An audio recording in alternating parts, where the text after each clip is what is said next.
Okay, so I got my capacitor in today from Sal's Capacitors. I find it in my little bag here.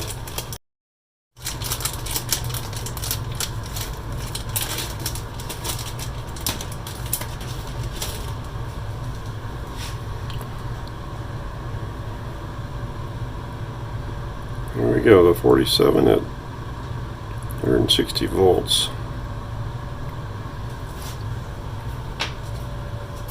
Check it real quick.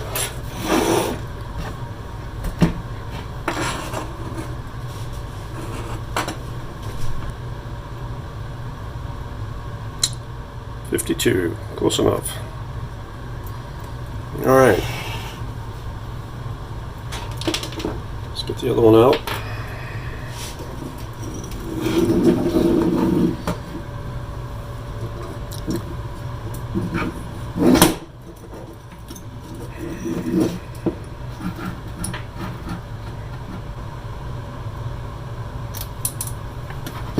There's the one lead.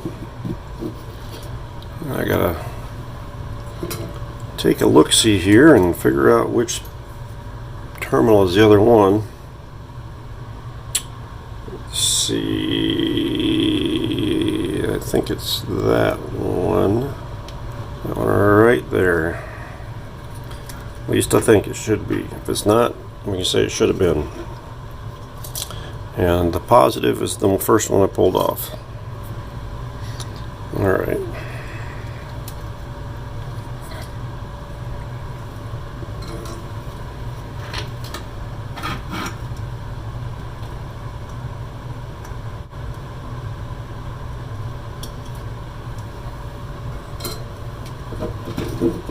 There it is.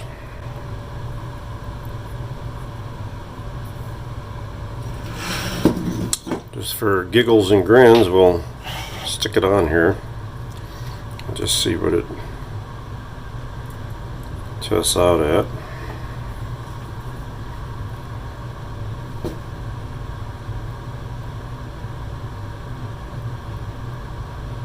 $70.9. Yeah, pretty high. Alright. So, let me take a look at this now. And I need to get a little bit of solder wick and see if I can clean those out real quick.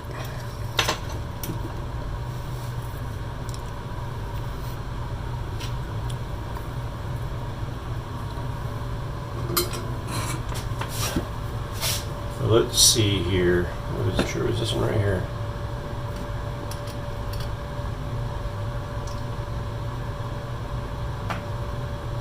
There we go.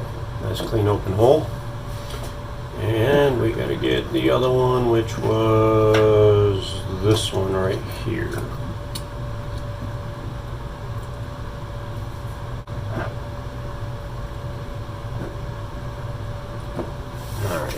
Well, let's put this in here. Get our distance about right here.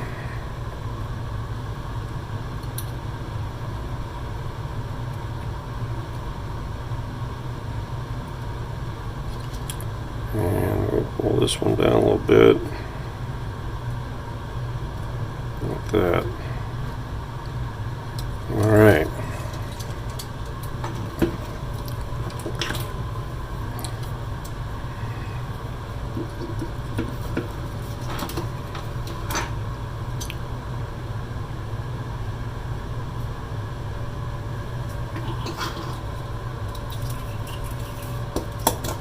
I'll get my magnifier down here so I can see, folks. Hopefully it's not going to be too bad in your way. But I got to be able to see what I'm doing here.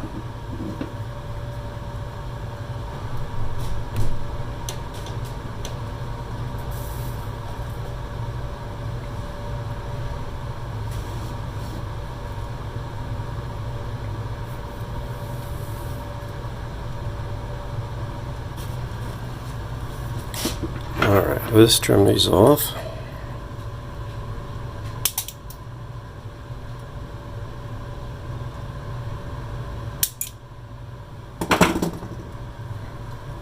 we should be good to go. I did check the resistors. The resistors were all good that I checked. Now there was one, and I don't remember which one it was. There was one that I was questioning, but I can't make out the colors good enough on it to know for sure that it is what it should be. And without the schematic, I'm not going to change it because it was working. So if we get it and something's not functioning quite right, then I might have to go back and reevaluate that, but for now I'm just going to leave it. So that should be it for that. So now I'm going to see if I can get this thing started to put back together again and get the other pieces.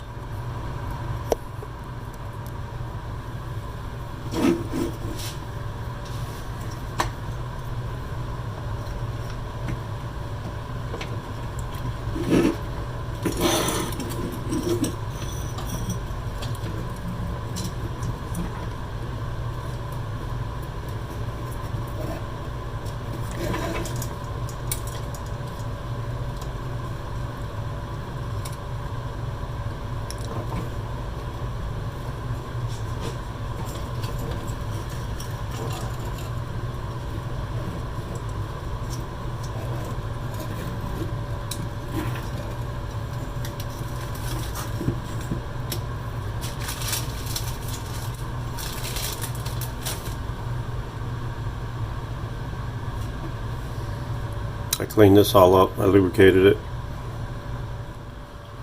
Alright, see if we can get some of these screws started so that things aren't flopping around on me. Make sure I still got you in the picture.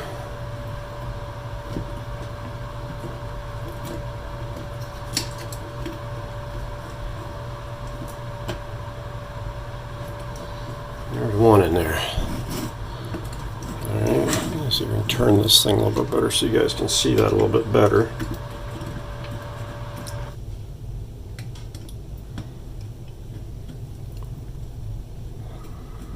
Alright, there we go. Now it won't keep moving around on me, and we can look at putting some of this stuff in here. So I think I'm going to just put this in like this.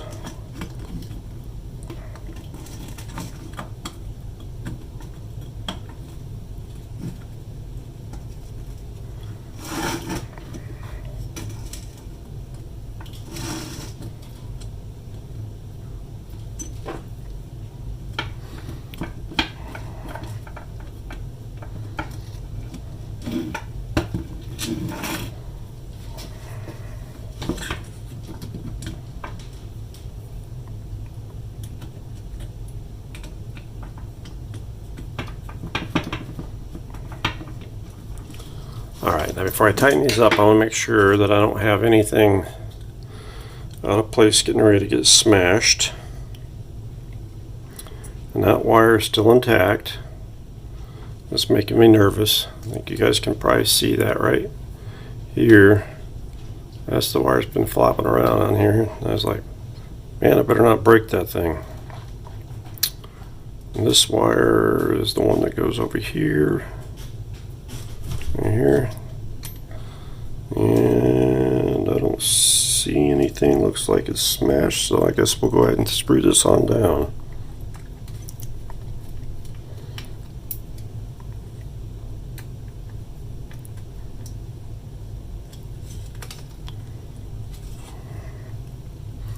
Trying to keep you guys on camera as I'm doing this.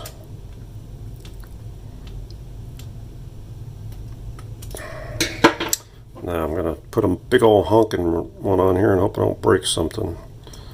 But I want to make sure they're snug.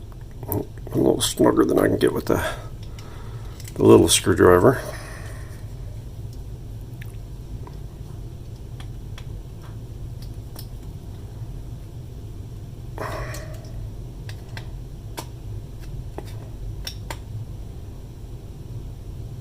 Okay. right. There we go. So now I'm ready for a dial cord. I want to double check the tightness on this screw here. Okay, that's tight. So let me get my dial cord and see what we can do. By the way, I think this this light is not going to work. I hooked it up both to my DC bench supply and ran it up to 12 volts and it never did anything, and then I hooked it up to my AC Variac and I ran it from 0 to line voltage and it never did anything, never came on. So I got a feeling it's burned out, and I don't know that there's enough room in here for me to get like an LED. I thought about putting an LED light in here, but there's not room on the ends. I don't think there's room here, and although there would be room here, there's not room to get a light to go in there. So I might just not have a dial indicator light, which hacks me off, but hey, do what you gotta do. Alright, let me get my dial cord out and see what we can do. See how my repair holds up.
I thought I had this on and I didn't, so let me show you what I did.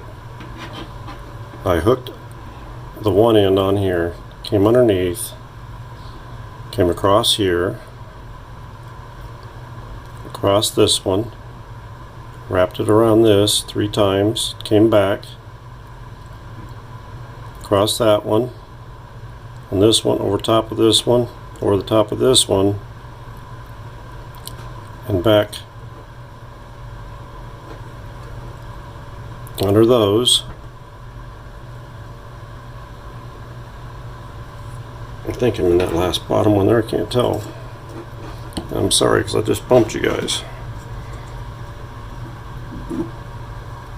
Nope, wasn't quite in. I am now. Okay. So then I got to come back around here.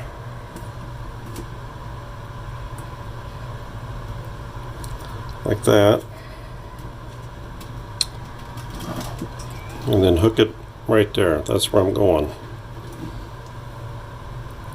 And I can't see what I'm doing and keep you in camera, so I'm going to unfortunately have to keep you guys out while I try and stretch that over there. without breaking it.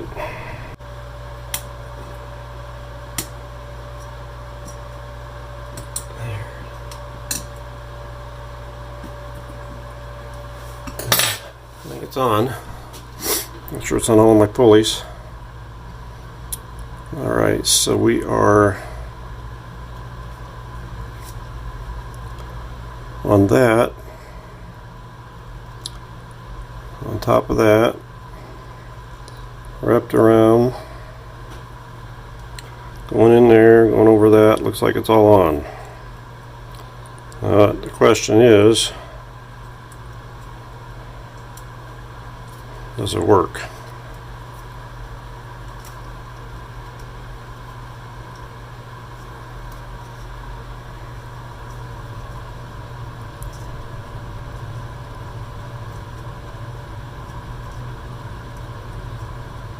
It looks like it works to me.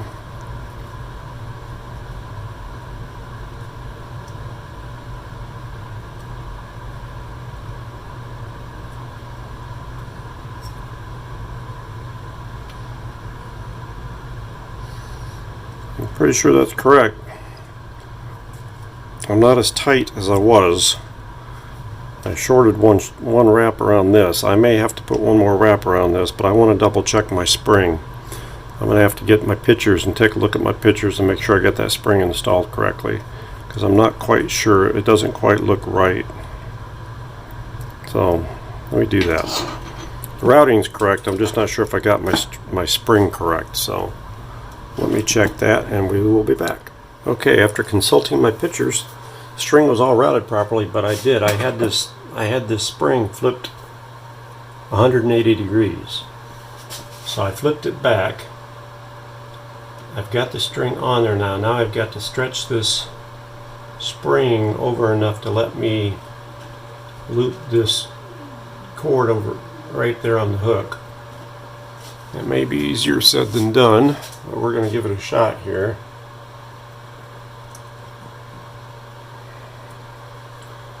We're going to give a little schoolboy try here anyway. Maybe. Ow. Well, that ain't cool. We broke our little tab for the spring.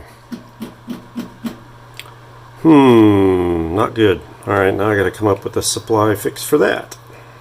So close. I was right there at it. There's about 1/16 of an inch before that string was going to be where it belonged, and then that broke.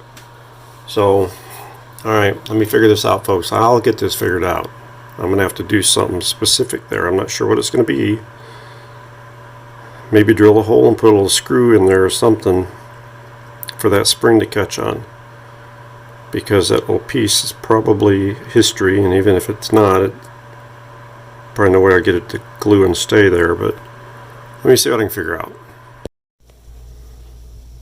Okay, so here's what happened. There was a little tab right there once upon a time. If that focuses so you guys can see it. Right there. And the spring when it's in there goes under that, and the other part has to hook around that on the back side. So it'd be something like, it'd be in there something like this with that hook behind it. So I've got to come up with a way to hook something behind that, and I don't have much clearance under this because of the other things that are running around.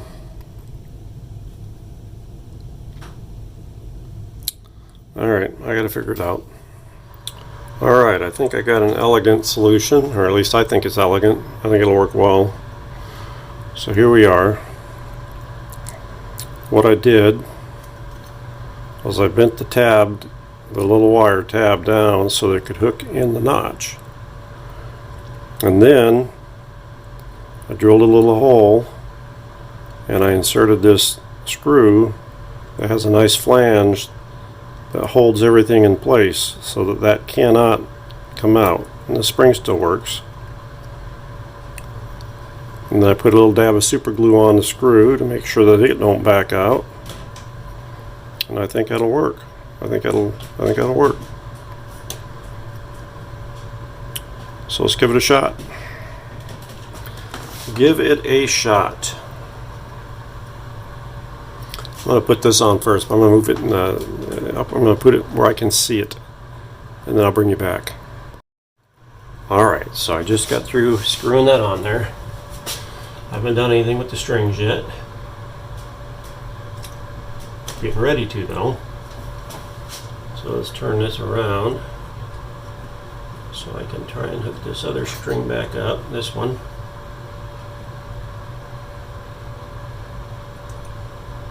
Maybe. No, get in there. There.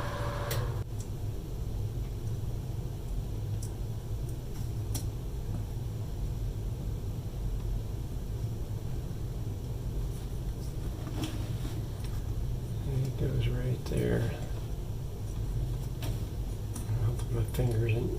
I got you guys on screen. Looks like I do.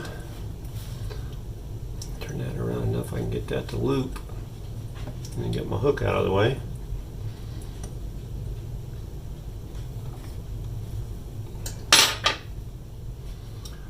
Push it back down over that, like that, and rotate that back around like that. Get my string back on over here where it fell off due to lack of tension, like that. Back around here. I want to break the string next because this isn't new string. I don't have string this small. Alright, so it's there.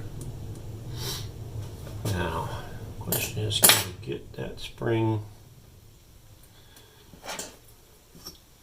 pulled over enough to hook onto it? Like that. Alright, we're hooked on it. I think we might have lost our place here.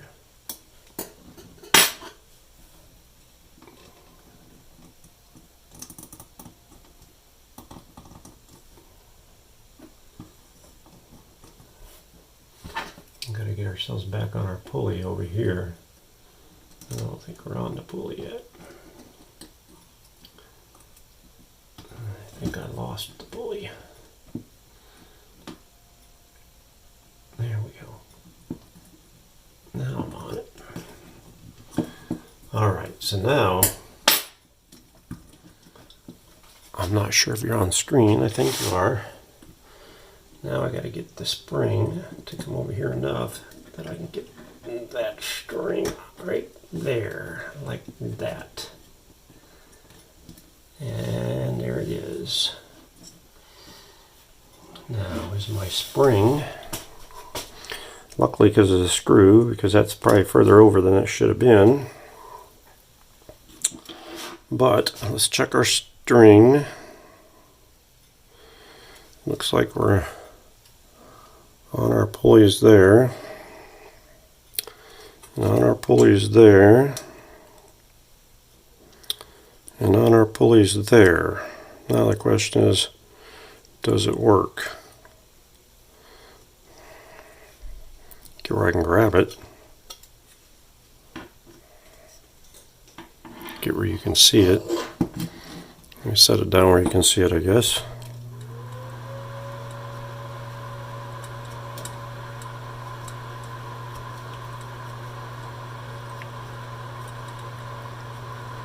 And I would say it looks like it works.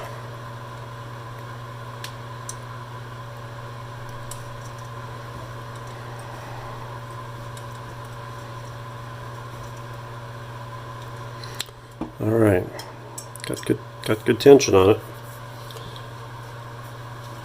Let me get my little dial indicators on here and a knob where I can see better what's going on with it. If right now it looks like it's on there, it looks like it's correct, and it looks like it's going to work. But I want to verify everything before I button it up. Well, okay everybody. I have the dial indicators on. I'm going to show you a couple things too. I did a little bit of modification down here. I didn't like all the tension that was on that spring. I think that somebody else has done a dial cord in here at one time or another and had it too tight, and that's probably what broke that shaft off at one time. Because when I went to put these indicators on, you can see how they get threaded. Well, in order to thread like that, I needed additional string. You wouldn't think it'd be much, but it was enough. So what I wound up doing was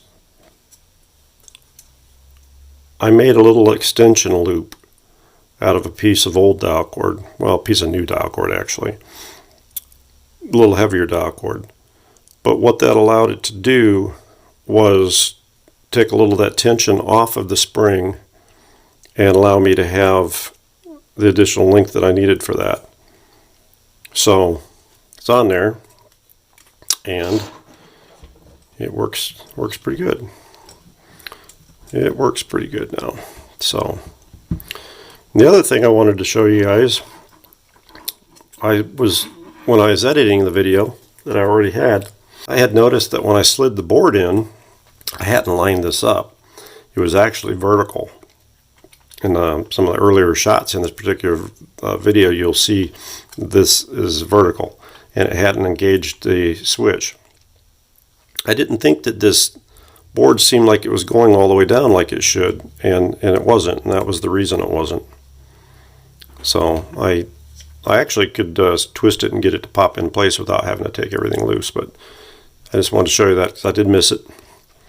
But I think we're ready to start putting this back into the case and finishing it up, and then putting the housing back together again.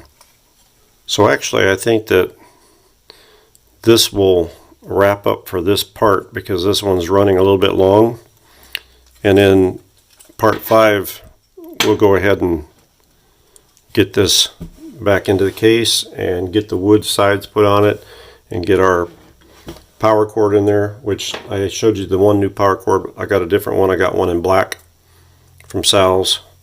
I think the black would go better with the black case. And we'll get this thing together and here play. So from Gregg at Gregg's Vintage Workshop, thank you for watching.